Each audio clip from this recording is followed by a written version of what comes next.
কেমন আছো? আশা করি সবাই ভালো আছো। তো বন্ধুরা দেখো, আমি এখন পান্তা খেতে বসেছি আলু ভাতে, আর এই নুন দিচ্ছি। তো বন্ধুরা সকাল সকাল পান্তা খাচ্ছি, কেননা এমনিতে আমার শরীরটা খারাপ, তোমাদেরকে বলেছিলাম। আর এই দেখো বন্ধুরা, ডাক্তার 14খানা ইঞ্জেকশন দিয়েছে। আবার ডাক্তার কি ভালো মন্দ বুঝেছে জানি না, আবার এই ইঞ্জেকশনগুলো আবার লিখেছে। এই 5টা ইঞ্জেকশন আবার হবে 5 দিন। হ্যাঁ, এইসব ওষুধ ইঞ্জেকশন এইসব লিখেছে, আবার এত ওষুধ। তো বন্ধুরা আমি তো দোকানে চলে যাচ্ছি, তো খালি পেটে ইঞ্জেকশন নেওয়া যাবে না, আসতে আমার বেলা হয়ে যাবে। তো ভাবলাম খেয়ে যাই, দোকানে থাকলে খাওয়া হয় না। দোকানে সব খাবার মিষ্টি বা পরোটা চা আমার খেতে ভালো লাগে না। সেই জন্য সকাল সকাল পান্তা খেয়ে চলে যাচ্ছি। ইঞ্জেকশনটা একেবারে ফুরিয়ে আসবো, হেলথ সেন্টার থেকে ফুরিয়ে আসবো, আসতে বেলা হয়ে যাবে। তো বন্ধুরা সেই জন্য ভাবলাম যে দুটো পান্তা খেয়ে যায়। দেখো আমার আলু ভাতে,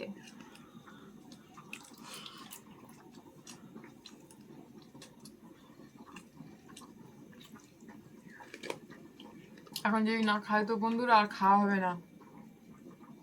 সেই বেলায় এসে কোথায় দুটো বিস্কিট খাবো, কিন্তু ডাক্তার বলেছে আমাকে খেতে, শরীর দুর্বল হয়ে গেছে, খেতে বলেছে। টাইম পায় না একদম খাওয়ার। তো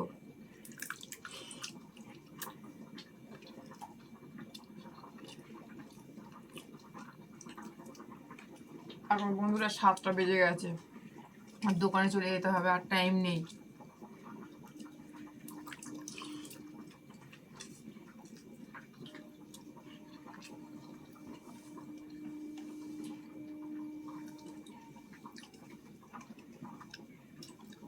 আমাদের দোকানে কোনো খাবার ভালো লাগে না।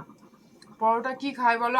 আমি যেসব খাবার প্রতিদিন ঘাঁটছি সেসব খাবার খেতে ভালো লাগে। বিস্কিট, মিষ্টি, পরোটা তেলের জিনিস আমার খাওয়া যাবে না, যেহেতু শরীরটা খারাপ। তো টাইফয়েড হওয়ার পরে, টাইফয়েডের সঙ্গে আরও অনেক সমস্যা হয়েছিল। 7 দিনে 14খানা ইঞ্জেকশন হয়েছে। আবার এত ইঞ্জেকশন লিখেছে, বলো বন্ধুরা কত ইঞ্জেকশন নেবো?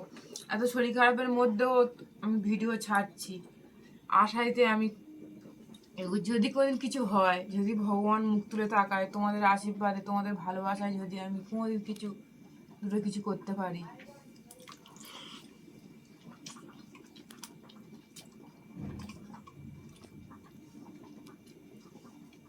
ফোনটা দেখ মা।